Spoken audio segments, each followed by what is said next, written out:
I am Latinx. I am a proud Mexican American. I'm a Cali Rican or Boricua. I'm a first-generation Nicaraguan American. I am a Latina. I'm Afro-Dominicano. I'm first-generation Puerto Rican and Guatemalan. I'm Mexican American. I identify as Latinx Ecuadorian. I identify myself as a Latinx. I also go by Latina, but I prefer to use Latinx because I like including everybody into the conversation. Hispanics, Latinos, Latinxes, we are diverse. We are more than just putting a label, putting a term on somebody. My dream for Hispanic Heritage Month is that as many of us that can be made visible, there's all kinds of Latinos that look different, right? So how are we amplifying those voices and making space for that story? In 1970, the term Hispanic was introduced in the U.S. Census to describe people who speak or are descendants of Spanish-speaking people. But according to a recent poll, only 1 in 4 Hispanic Americans prefer the term Hispanic. I used to identify myself as Hispanic, and although I still associate with the people in the Hispanic community, I personally choose to identify myself as Chicana. When I first kind of learned about Hispanic Heritage Month, I didn't feel like it belonged to me. I only say that because the voices that were being amplified weren't people that look like me. People honestly don't think I'm Hispanic at all. I remember specifically being in a professional team meeting and having a coworker say, you know, what we really need is to hire a Hispanic woman to work on our team.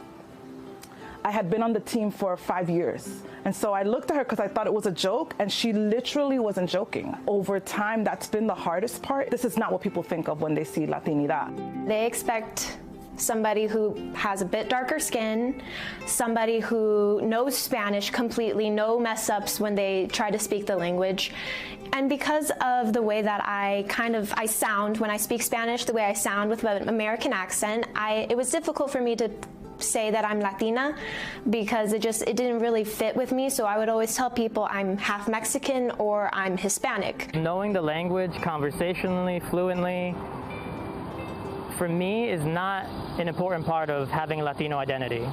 Naturally, being of that culture, of that heritage, words and sounds, and the way family members might speak can be a part of that identity. Like me personally, I didn't grow up speaking Spanish. I learned it for myself out of an interest, and it's intentionally a bit of a broad category, but essentially if a group accepts you, that for me is like the threshold of being, I am part of this group. This is a photo with some of my sisters. We all look very different from each other, but we also hold our heritage very close. And it's something that has really kind of unified us.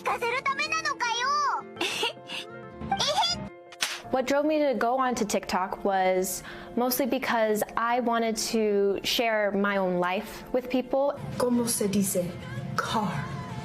Y yo pensé, qué fácil, es carro. No, es coche.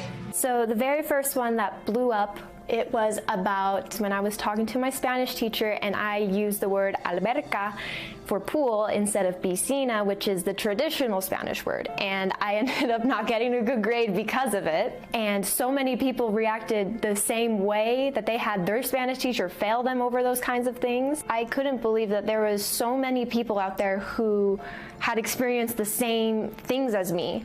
It was surreal. I much enjoy being part of this amazing community full of different people that have, just like me, are in this process of understanding their identity and creating themselves. I have all these conversations with my close friends who are still, and these are people in their 40s who are still on this journey of like self-discovery and am I Black, am I Hispanic, like what am I? I would like to think that I'm also helping them rewrite this story. For me, rewriting my story has not just been about accepting my identity, but it's also been about not allowing people to tell you who they think you are.